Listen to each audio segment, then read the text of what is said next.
जो मुआवजा है वो भी यूपी सरकार देगी। आपको बता दें, हाथरस पीड़िता की मौत के बाद दिल्ली से लेके हाथरस तक गुस्सा देखा जा रहा है। तस्वीरें आपको दिखाएंगे दिल्ली की भी और हाथरस की भी, जहां लोगों में आक्रोश है।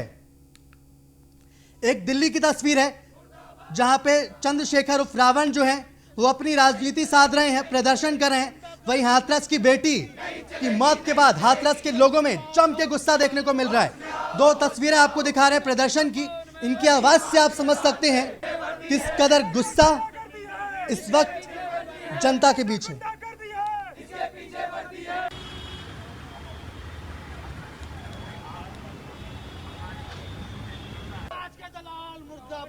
मुर्दाबाद मुर्दाबाद।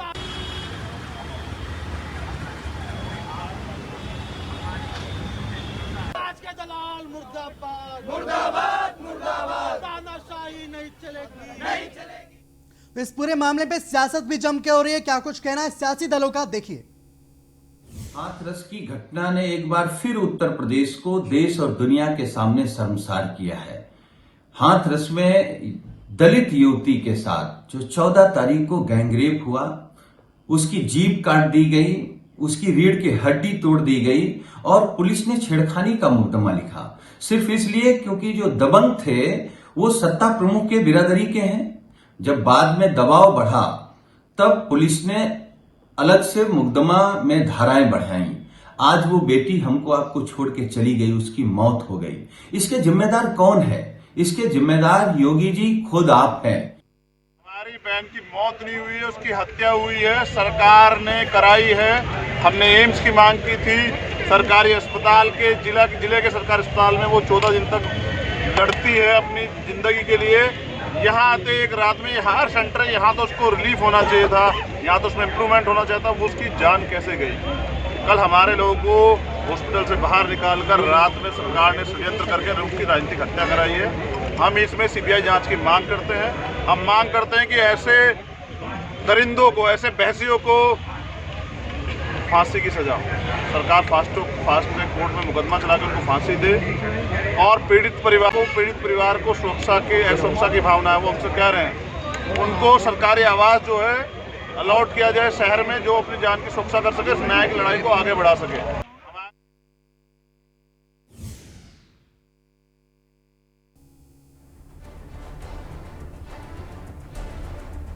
हाथरस पीड़िता की दिल्ली में मौत हो चुकी है। जो विपक्षी हैं वो सरकार पे सवाल उठा रहे हैं। हाथरस केस की बात की जाए तो 4 आरोपी अब तक अरेस्ट हो चुके हैं और इस पूरे मामले पे सियासत भी गहरा रही है।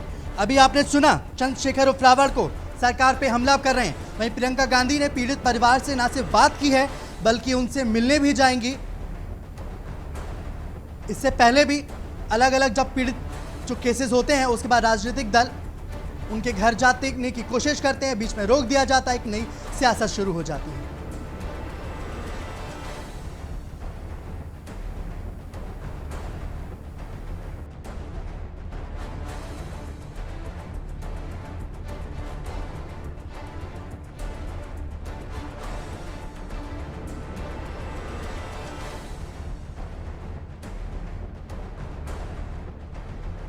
केस के बाद देखिए जो डीएम है हाथरस के, वो साफ तौर पे कह रहे हैं कि जीभ नहीं काटी गई, क्योंकि जो तमाम जो सियासी दल हैं उनकी तरफ से कहा गया कि, और जो परिवार है उसकी तरफ से भी कहा गया कि हैवानियत की हदें पार की गई थी पीड़िता के साथ। इस वारदात के बाद न्यूज़ 1 इंडिया भी कुछ सवाल पूछता है, क्या हाथरस में सुरक्षित नहीं है बेटियां? सबसे बड़ा सवाल यही है, क्या हाथरस की में जो बेटियां हैं वो सुरक्षित नहीं है? हाथरस का पुलिस प्रशासन आखिर कर क्या रहा है? सबसे बड़ा सवाल, क्या अपनी इमेज चमकाता रहेगा बस? हाथरस में बेटियां खौफजदा हैं, हैवान बेखौफ हैं, ये सबसे बड़ा सवाल। हाथरस पुलिस ने पीड़िता के साथ क्यों किया दोहरा व्यवहार?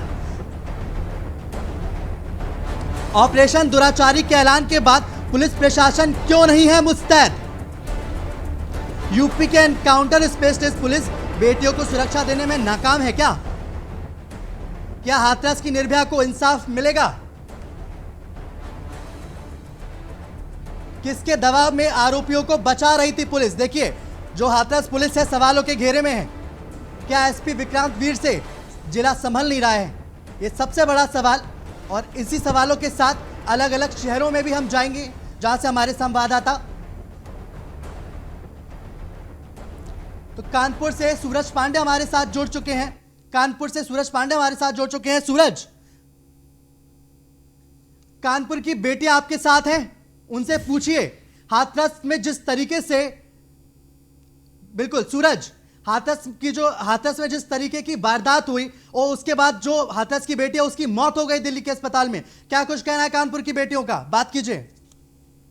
जी बिल्कुल, आपको बता दें सौरभ कि जिस तरीके से हाथरस में दुखद घटना हुई है, एक बच्ची के साथ दुष्कर्म हुआ और उसके बाद उसकी हत्या हो गई, इसको लेकर कहीं ना कहीं हमारे साथ कई सारी छात्राएं मौजूद हैं। आपको दिखा दें कि इनमें काफी आक्रोश है और ये छात्राओं का हम इनसे बात करेंगे और इनसे जानने की कोशिश करेंगे कि क्या कहना चाहती है। क्या नाम है आपका और क्या लगता है इस तरीके की घटनाओं को देखकर? मेरा नाम आरजू है और रोजाना इस तरह की घटना जो कि इसका रेट बढ़ते जा रहा है दिन ब दिन, हम लोगों के लिए कुछ ऐसा, उन्हें ऐसे नियम बनाने चाहिए कि हम लोग सेफ महसूस करें। आए दिन आते जाते हमारे साथ कुछ ना कुछ होता रहता है जो कि हम या तो बताते नहीं है या तो कुछ बड़ा होने का इंतजार शायद एक तरीके से सरकार कर रही है या पता नहीं। कुछ ऐसे नियम, कुछ ऐसे स्ट्रिक्ट नियम लाने चाहिए लोगों को कि इस पे कुछ ना कुछ बदलाव आए। और हम लोग, क्योंकि हम लोग पढ़ लिख के कुछ करना चाहते हैं तो हम लोग घर से बाहर निकलना बहुत ज्यादा जरूरी है। तो निकलने के वक्त हमें इतना सेफ महसूस हो कि हम पढ़ने जा रहे हैं, कुछ करने जा रहे हैं, तो हमें किसी भी तरीके की कोई भी दिक्कत नहीं आए। लेकिन ये छेड़छाड़ वाले जो केसेस है रोज पढ़ रहे हैं, तो हमारी ये रिक्वेस्ट है हमारे सीएम से कि हमारे लिए कुछ ऐसे लॉज लाए, ऐसे स्ट्रिक्टनेस कुछ करे कि जो भी इस तरीके की हरकतें करते हैं वो लोग ऐसी कोई हरकत ना करें और हमें सेफ महसूस। जी सौरभ, वहां अपनी जो बेटियां बहुत सारी आपके साथ, उनसे पूछे कि कानून पे कानून तो बनते गए लेकिन उन कानून का खौफ दरिंदों में और हैवानों में नहीं है, क्या कहेंगे वो? समाज को भी बदलने की जरूरत है। जी सौरभ, हमारे साथ और भी छात्राएं मौजूद हैं, हम उनसे बात करेंगे। आपका क्या नाम है? मेरा नाम हम ये बताइए कि लगातार कानून तो नए नए बनते हैं मगर उनका पालन नहीं हो पाता। अभी मुख्यमंत्री जी ने कहा था कि जो इस तरीके की घटनाएं करते हैं उनके पोस्टर चस्पा किए जाएंगे, तो क्या लगता है कि कुछ हो पा रहा है या नहीं हो पा रहा है? नहीं, जिस हिसाब से केसेस बढ़ते जा रहे हैं उस हिसाब से तो नहीं लग रहा कि कोई भी लॉ वर्क कर रहा है। स्ट्रिक्टनेस लानी चाहिए ताकि चेंजमेंट हो और ये केसेस बंद हो, क्योंकि गर्ल्स को भी एम्पावरमेंट चाहिए, वो भी आगे बढ़ना चाहते हैं, तो इसलिए गवर्नमेंट को हेल्प करनी चाहिए और इसमें लॉज लाने। आपका क्या कहना है इस पर, पूरे मामले पर? देखिए, मेरा ये कहना है कि अगर इतने ही केसेस हो रहे हैं तो गवर्नमेंट को स्ट्रिक्टली ये सब रोकना चाहिए। और अगर लड़की घर के बाहर निकलती है तो उसके अंदर से इतना डर महसूस होता है कि वो कोचिंग या कहीं भी पढ़ने जाने के लिए बहुत अंदर से ऐसा फील करती है कि वो कहीं ना जा पाए, और उससे अंदर से ऐसा लगता है कि मुझे जाते टाइम कोई छेड़ेगा या ऐसा कोई फील होगा। तो इसलिए गवर्नमेंट को इसके लिए स्ट्रिक्ट एक्शन लेना चाहिए। जी सौरभ, आपको बता दें कि जिस तरीके से छात्राओं के अंदर एक दहशत कायम है, उनका साफ तौर पर कहना है कि सड़कों पर कुछ भेड़िए घूमते हैं और लगातार इस तरीके की घटनाओं को अंजाम देने का प्रयास करते हैं। हमारे साथ कुछ और छात्र मौजूद हैं, आपका क्या कहना है इस पर? जी, मैं तो यही कहना चाहूंगी कि गवर्नमेंट को कोई स्ट्रिक्ट एक्शंस लेने चाहिए और कुछ ऐसा करना चाहिए कि लड़कियां अपने आप में सेफ महसूस करें। आपका क्या कहना है? आप लोग कोचिंग जाते हैं, पढ़ाई करते हैं, घर से निकलते हैं, जब घर से निकलते हैं तो क्या बार बार माँ बाप का फोन आता है, दहशत होती है घर पर? जी बिल्कुल, फोन आता है, बाबा कॉल आती है, अगर लेट हो जाओ तो कॉल आती है। और बाहर निकलने में थोड़ा बहुत सेफ है बट पूरी तरह से सेफ नहीं है। बिल्कुल तो सूरज, आप आपका हमारे क्या साथ कहना है? बने रहिए। सूरज, आप हमारे साथ बने रहिए। मेरठ से हमारे जो ब्यूरो चीफ है के शर्मा, वो भी जुड़ चुके हैं और गाजियाबाद से शिवम गौतम भी हमारे साथ जुड़ चुके हैं। सीधे हम जाएंगे मेरठ। के शर्मा हमारे साथ है। के जो बेटियां आपके साथ है उनसे बात कीजिए और ये सवाल जरा कीजिए कि कानून पे कानून तो बनते जाते हैं लेकिन जो कानून का खौफ है वो लोगों में दिखाई नहीं देता है। इसी का वजह है कि हाथरस में एक बेटी शिकार हो जाती है, उसके बाद दिल्ली में दम तोड़ देती है। हमारे साथ यहाँ पर मेरठ युवतियां हैं, आइए उनसे जानते हैं। कानून तो बनते जा रहे हैं लेकिन सुरक्षा युवतियों के लिए नहीं है। अभी एक बहुत बड़ा हाथरस में कांड हुआ है जिसमें दिल्ली में दम तोड़ दिया। क्या कहेंगे आप? ऐसे बात करते हैं कि हमें महिलाओं को बहुत बड़ी सुरक्षा देंगे, पोस्टर लगवाएंगे, पर इन सब चीजों से क्या होने वाला है, कुछ नहीं होगा। ये बोलते हैं कि एंटी महिलाओं को सुरक्षा मिलेगी, पर उनको सुरक्षा मिलती नहीं है। इन पोस्टरों से कोई फायदा भी नहीं है। जो महिलाओं को सुरक्षा मिले, आए दिन लगातार नए पोस्टर आ रहे हैं, ऐसी फैसिलिटीज से कोई फायदा ही नहीं है। जो सिर्फ दिखाने के लिए उनको कोई व्यवस्था ना है।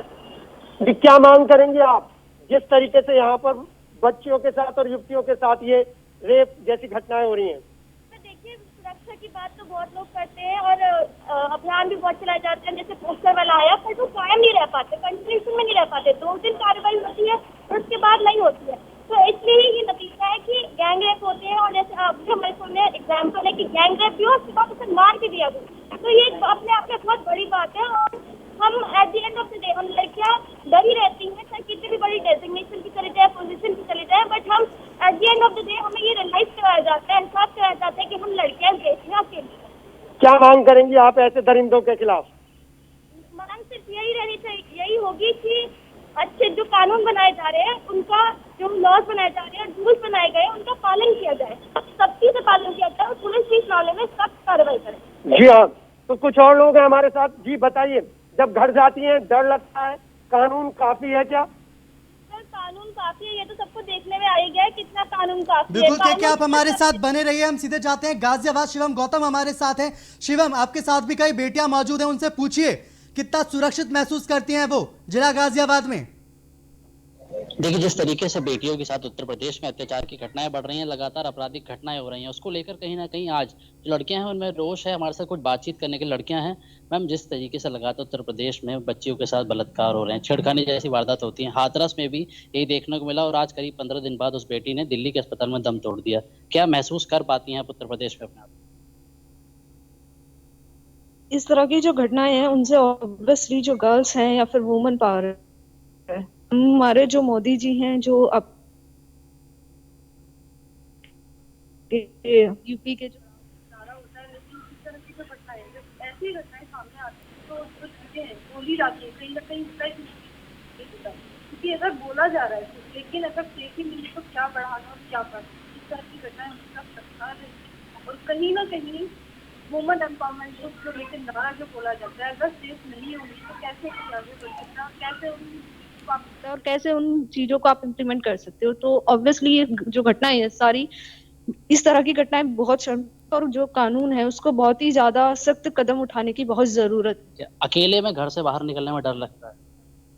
आज की जनरेशन में रात के टाइम में बहुत निकलने में दिक्कत होती है, बिल्कुल भी सेफ नहीं है इस टाइम पे गर्ल्स, खासकर उत्तर प्रदेश में। तो हमारे सीएम को और योगी आदित्यनाथ जी को मतलब और मोदी जी को मतलब सख्त कदम उठाने चाहिए गर्ल्स के लिए।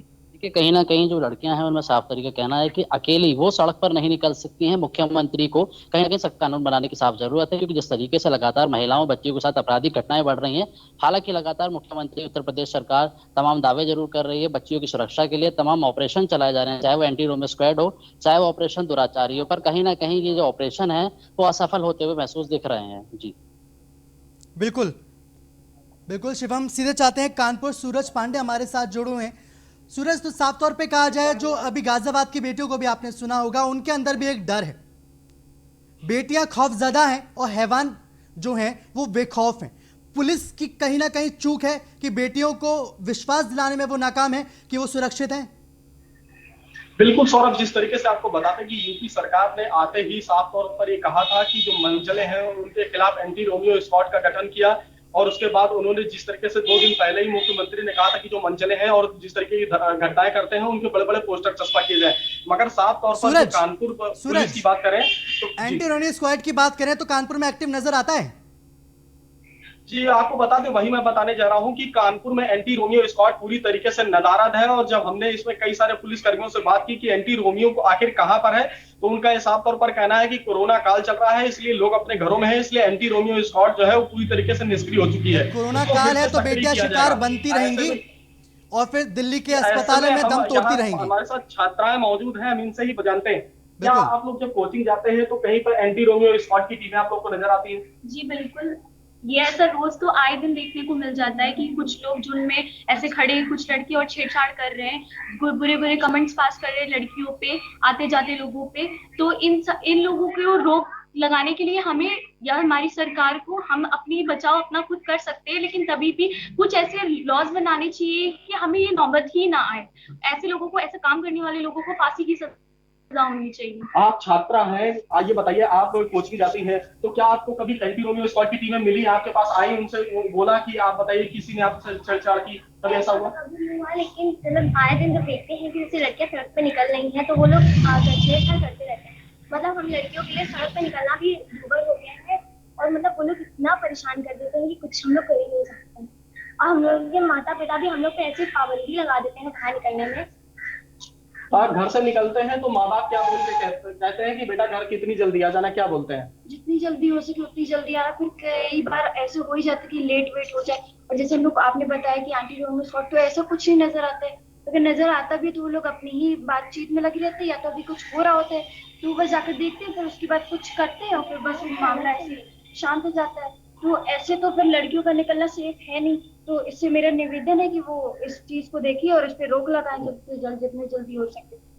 तो जैसा कि सौरभ, साफ तौर पर यहाँ पर देखिए छात्राओं को साफ तौर पर कहना है कि एंटी रोमियो जो स्क्वाड है वो शहर से पूरी तरीके से नदारद है। बड़े बड़े पुलिस के दावे तो रहते हैं कि सुरक्षा व्यवस्था चाक चौबंद है, मगर जब घटनाएं हो जाती हैं उसके बाद पुलिस की हकीकत सामने आती है। आपको 3 दिन सूरज बहुत बड़ी बात बोली है कि बेटियों पर, एक बेटी ने बहुत बड़ी बात बोली कि बेटियों पर ही रोक लगा दीजिए, क्योंकि जो कानून व्यवस्था है वो नहीं सुधर सकती, जो पुलिस प्रशासन है वो बेटियों को सुरक्षा नहीं दे सकता। एक बार फिर से आप जरा बात करिए उस बेटी से और पूछिए कि क्या दर्द है उसका और कैसे इस चीजों को सुरक्षित किया जा सकता है, क्या क्या वो समझ से चाहती है।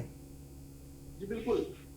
ये बताइए, अभी आपने कहा कि आप लोगों को घर वाले कहते हैं कि आप लोग ही घर से मत निकलो, तो क्या लगता है कि पुलिस को इसमें सुधार करने की जरूरत है, सरकार को कड़े नियम लाने की जरूरत है? हाँ बिल्कुल, कड़े नियम लाने की जरूरत है। ऐसे तो फिर लड़की अगर पढ़ी गई तो फिर बढ़ेगी कैसे? और यहाँ तक कि बोला गया था कि पोस्टर्स और वो सब लागू किए जाएंगे, तो ऐसा तो कुछ नहीं है। पहले बोला जाता है अगर कुछ होता है तो बोला जाता है कि हाँ ये करी जाएगा, पोस्टर्स लगेंगे, बट ऐसा तो कुछ नहीं होता। उसके बाद सब नॉर्मल हो जाता है। तो मुझे लगता है कि पोस्टर्स और इसके खिलाफ सख्त वो करनी चाहिए, जानकारी और सब बताना चाहिए, कार्रवाई भी करनी चाहिए काफी इससे लेकर। जी बिल्कुल, हमारे साथ और भी छात्र मौजूद है। आपका क्या कहना है, क्या लगता है घर से जब निकलते हैं तो सुरक्षित है? कभी आपके साथ इस तरह की घटनाएं हुई जो आप सड़क से जा रहे हैं कोचिंग के लिए, आपके छेड़खानी घटना हो रही हो? नहीं, ऐसा कभी हुआ तो नहीं है, पर आइंदा देखा रहता है कि हाँ लड़कियां सड़क पे सेफ नहीं होती हैं। तो मेरा यही निवेदन है सीएम से कि वो सख्त से सख्त कार्रवाई करें इस चीज पे कि लड़कियां घर से निकलती हैं तो वो सेफ नहीं होती हैं, उनके माँ बाप बहुत चिंतित होते हैं। तो जैसा कि सौरभ आपको बता दें कि ये साफ तौर पर लड़कियों के हम आपको चेहरे दिखा दें कि ये मासूम चेहरे हैं, तो ये इनमें साफ तौर पर दहशत जो है वो मंचलों की दहशत वो लगातार कायम रहती है। और इनके यही दहशत इनके परिवार वालों के भी कायम रहती है कि आखिर इनकी बेटियां कोचिंग पढ़ने जा रही हैं, स्कूल कॉलेज जा रही हैं, आखिर वो सुरक्षित है या नहीं है। लड़कियों का भी साफ तौर पर कहना है कि उनके घर वाले जो है वो लगातार फोन करते हैं, उनसे पूछते हैं कि बेटा कितने देर में घर आओगे। तो कहीं ना कहीं से पुलिस को सख्ती की जरूरत है और जो मंचले हैं उनके खिलाफ कार्रवाई की भी जरूरत है। बिल्कुल, मासूम बेटियों के सवाल बहुत बड़े हैं, जवाब सरकार को देना चाहिए, जवाब जो पुलिस प्रशासन है उसको देना चाहिए। हमारे साथ के शर्मा और शिवम गौतम भी जुड़े हुए हैं। सीधे जाते हैं शिवम गौतम के पास, गाजियाबाद। शिवम, अभी भी आपके साथ और भी बेटियां हैं, जरा उनसे बात कीजिए और आप भी मुझे बताइए कि जो गाजियाबाद की स्थिति है वो क्या है। गाजियाबाद जो पुलिस है वो कितनी ज्यादा एक्टिव नजर आती है और एंटी रोमियो स्क्वाड वगैरह जो है वो गाजियाबाद में एक्टिव है भी या नहीं है? हमारी जो प्राथमिकता रहेंगी वो महिला और बच्चों के साथ जो लगातार छेड़छाड़ हो रही थी, आपराधिक घटनाएं हो रही थी, उसमें रोकथाम लाना होगा। तमाम ऑपरेशन चलाए गए, चाहे वो एंटी रोमियो स्क्वाड हो। हालांकि वो एंटी रोमियो स्क्वाड ठंडे बस्ते में गाजियाबाद में जा चुका है। बिल्कुल शिवम, आप हमारे साथ बने रहिए। सामाजिक कार्यकर्ता अमर जैदी हमारे साथ जुड़ चुकी हैं। अमर जैदी जी, बहुत बहुत स्वागत है आपका न्यूज़ वन इंडिया पे। जी धन्यवाद। बिल्कुल, एक कानपुर की बेटी हमारे साथ जुड़ी और उसने साफ तौर पे कहा कि अगर सुरक्षा नहीं दे सकते तो बेटियों के पैदा होने पर ही रोक लगा दीजिए। देखिए, जिस तरीके से अब लगातार इस तरह की घटनाएं सामने आती रहती हैं तो ये बहुत दुर्भाग्यपूर्ण है और बहुत ही ज्यादा असहाय महसूस करते हैं, क्योंकि हम लगातार समाज में और लोगों के बीच काम करते हैं, बहुत ज्यादा सामाजिक चेतना और उसके लिए बहुत सारा काम करते हैं, लेकिन उससे कुछ खास बदलाव नजर नहीं आता है। बिल्कुल, सोशल एक्टिविज्म इतने सालों से हो रही है, लेकिन उसका आप तो देखिए उसका असर क्या है। क्या समाज में बदलाव आया? हमारे देश में पर्याप्त नियम कानून है? आप देखिए, अभी कुछ दिन पहले एक घटना आई थी जो एमपी की, जो डोमेस्टिक वायलेंस में डीजी साहब अपनी पत्नी को चाहता है कि आप चाहे किसी भी बड़े पद पर हो या फिर एक अज्ञानी आम इंसान हो, आपकी मानसिकता अगर नहीं बदल रही है तो कोई फायदा नहीं है किसी भी डिग्री के या पद का। तो हमें मानसिकता बदलने के लिए, सामाजिक चेतना को जागृत करने के लिए काम करने की जरूरत है और इसकी शुरुआत हमें अपने घरों से करनी होगी। हम हमेशा हर चीज का ठीक और जिम्मेदारी सरकार पे, प्रशासन पे डाल देते हैं।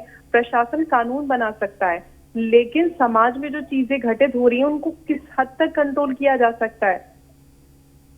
हमें काम करने की जरूरत है कि हम सही जगह काम करें। हमें जुडिशियल रिफॉर्म्स की जरूरत है। कानून में जो जरूरी बदलाव हैं महिलाओं की सुरक्षा के लिए उनको किया जाए, और साथ ही साथ जो अमर जैदी जी, जो भी कानून व्यवस्था जो है कड़े कड़े से कड़े कानून बनाए। निर्भया केस के बाद इस देश में एक बड़ी बहस शुरू हुई। कई जो लड़कियां थी वो खुल के सामने आकर उन्होंने बताया कि उनके साथ हैवानियत हुई है, क्योंकि उससे पहले तो देखा जाता था अगर इस तरह की चीज हो जाती थी तो उसको दबा दिया जाता था। लेकिन निर्भया केस के बाद बेटियों अपने हक की आवाज के लिए आगे आई, कानून पे कानून बने। लेकिन जो कानून तमाम जो बने उनके नतीजे अगर आप कहेंगे, रिजल्ट कहेंगे तो आप कहेंगे कि जीरो है। जी, मैं वही बोल रही हूँ कि जिस तरीके का निर्भया के बाद फास्ट ट्रैक कोर्ट बनी, लेकिन वो फास्ट इतनी ज्यादा है ही नहीं कि बहुत जल्दी इंसाफ मिल जाए, या जो कल्प्रिट्स हैं उनके अंदर एक डर हो कानून का। निर्भया के केस में भी आप देख लीजिए 7 साल से ज्यादा का समय लग गया, जिसमें इतना ज्यादा मीडिया का प्रेशर और लोगों की तरफ से आवाज उठाई पूरे वर्ल्ड ओवर। तो आप सोचिए इतने बड़े केस में 7 साल से ज्यादा लग जाते हैं, तो वो केसेस जिनका मीडिया में भी नहीं आते, बहुत सारे केसेस ऐसे होते हैं जिनका पता नहीं होता, उनके बारे में सोचिए। एक आम इंसान, एक आम लड़की वो कितना सुरक्षित महसूस कर, ये इम्पोर्टेंट है कि हम बेटियों की सुरक्षा के लिए कितने सेंसिटिव है और कितने ज्यादा हम उसके ऊपर ध्यान दे रहे हैं। चुनावी भाषणों में और चुनावी प्रचारों तक इसको नहीं रखना है, हमें ग्राउंड पे लेकर हकीकत में उसको इम्प्लीमेंट करना है। इम्प्लीमेंटेशन कितना हो रहा है किस कानून का, ये बात है।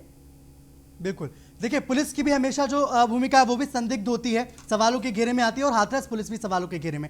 पहले कहा गया कि उसके साथ मारपीट हुई, उसके बाद जब वो उसने बयान दर्ज कराया उसने कहा कि गैंगरेप हुआ, उसके बाद जो एक रिपोर्ट आई है उसमें कहा गया कि कोई दुष्कर्म नहीं हुआ। तो जो हाथरस पुलिस है अब वो भी अपनी इमेज चमकाने में लगी हुई है कि भाई जो पीड़िता है उसकी जीभ नहीं काटी गई। तो पुलिस व्यवस्था को भी बहुत ज्यादा दुरुस्त होने की जरूरत है।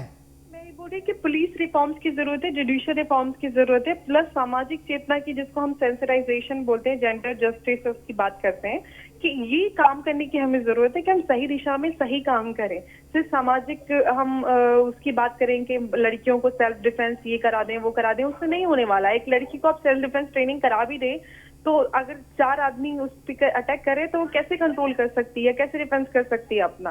तो हमें इस जगह काम करना है। बिल्कुल अमर जैदी, आप हमारे साथ बने रहिए, आप हमारे साथ बने रहिए। हम सीधे जाते हैं मेरठ, हमारे साथ के शर्मा मौजूद हैं, क्योंकि वहां बेटियों से सवाल करिए, क्या वो वहां खौफजदा हैं? क्या कुछ कहना है मेरठ की बेटियों का? जी, मेरठ की बेटियां मेरे साथ हैं। ये जो हाथरस वाली घटना हुई है उसके बाद खौफ ज्यादा आ गया है। जी सर, बिल्कुल खौफ ज्यादा आ गया। ऐसे केसेस सुन के ना घर से बाहर निकलने में भी डर लगता है और पेरेंट्स अलाउ भी नहीं करते। तो इन सब के खिलाफ पुलिस को थोड़ा कड़ा एक्शन लेना चाहिए। एक्शन लेने की बात को सरकार बहुत करती है, लेकिन सिर्फ दावे बाजी हवा में उड़ जाते हैं। जी, आप क्या कहेंगी? सर, मैं ये कहूँगी कि हमारी जो पुलिस प्रशासन है वो बहुत ज्यादा लापरवाह है, वो सख्त नहीं है। अगर सख्त हो तो क्या मजाल अपराधियों की कि वो इस तरह के वारदात अंजाम दे रहे हैं। जी हाँ, बेंगलुरु में भी ये वारदात हुई थी, अभी बात कर रहे थे। तो बेंगलुरु में जिस तरीके से एनकाउंटर हुआ था, वो एनकाउंटर इस समस्या का समाधान है? सर, समाधान क्या कि लोग ये जो हमारी सरकार नए नए वादे करती है उस वादों को फॉलो नहीं करना। अगर ये उनको फॉलो करेंगे तो शायद ऐसी घटनाएं ना ही हो, और उनको कंटिन्यू फॉर्म में चलाएं। ये नहीं कि आज पोस्टर की बात करती लड़कियों के लिए चुनाव रेट किया था, पोस्टर लग जाएंगे तो उन पोस्टरों को कोई फायदा नहीं है, वो कुछ दिन तक चलेंगे, उसके बाद उन पर कोई फर्क नहीं पड़ने वाला इस चीज का। जी, क्या सजा होनी चाहिए ऐसे अपराधियों के खिलाफ जो आधी आबादी के प्रति अपराध करते हैं? ऐसे अपराधियों के खिलाफ एक तो जो पोस्टर वाली बात हुई, तो वो पोस्टर अच्छे बड़े खासे पोस्टर छपने चाहिए। ये नहीं कि तरफ से लगा दी और चली कार्रवाई और हो गई, ऐसा नहीं होना चाहिए। और ऐसे बहुत सारी चीजें ऐसी करनी चाहिए जिससे कि एक खौफ उनके दिमाग में पैदा, जैसे खौफ हमारे अंदर पैदा करते हैं वैसा खौफ उनके अंदर पैदा होना चाहिए कि हाँ, अगर हम ये कर रहे हैं तो हमारे साथ ये होगा वो होगा। जैसे बेंगलुरु में अपराधियों के खिलाफ हुई थी कि उनका एनकाउंटर हुआ था जिन्होंने रेप किया था, ऐसी कुछ कानून की मांग करते हैं आप लोग? हाँ जी सर, ऐसी कानून की मांग करते हैं। जब भी अपराधियों में खौफ पैदा होगा, उन्हें लगेगा कि अगर हम ऐसी दरिंद की हरकत करते हैं तो हमारा अंजाम भी वैसी होगा। और मैं चाहती हूँ कि इन आरोपियों के खिलाफ भी ऐसी कार्रवाई हो कि इन्हें भी उतना ही दर्द हो जितना उस बेटी को हुआ। जी, मैं ये कहना चाहती हूँ कि इनके साथ भी वही होना चाहिए कि यानी कि अगर ये हमें कुछ मतलब नुकसान पहुँचाते हैं तो इनको भी होना चाहिए, ताकि इन्हें पता चल सके कि कितना दर्द होता है, क्या होता है, क्या तकलीफ होती है। तो आप सुन रहे हैं कि किस तरीके से यहाँ पर मेरठ की बेटियों की एक ही आवाज है, टिट फॉर टैट, और इस कानून में बहुत सख्ती होनी चाहिए। जब यहाँ पर आधी आबादी शिकायत करने बिल्कुल जाती है, के आप सभी लोगों का हमारे साथ जुड़ने के लिए बहुत बहुत शुक्रिया। तो अलग अलग जो शहरों से बेटियों की भी आपने आवाज़ सुनी कि क्या कुछ कहना है। कोई कहता है कि बेटियां अगर होंगी नहीं तो फिर क्राइम रुक जाएगा, लेकिन सवाल यही है कि आखिर बेटियों को इंसाफ कब मिलेगा, और जो पुलिस की जो हीला हवाली है आखिर वो सामने क्यों आती है। अगर आप हाथरस के मामले में बात करेंगे तो हाथरस के मामले में भी जो पुलिस है हाथरस की वो सवालों के घेरे में है। आखिर क्यों आप समय से नहीं जागते, क्यों जो दरिंदे हैं उनमें आप अपना खौफ बिठाने में नाकामयाब रहते हैं। इस बुलेटिन में मेरे साथ इतना ही। देश और दुनिया की तमाम बड़ी खबरों को देखने के लिए बने रहिए न्यूज़ 1 इंडिया के साथ। नमस्कार।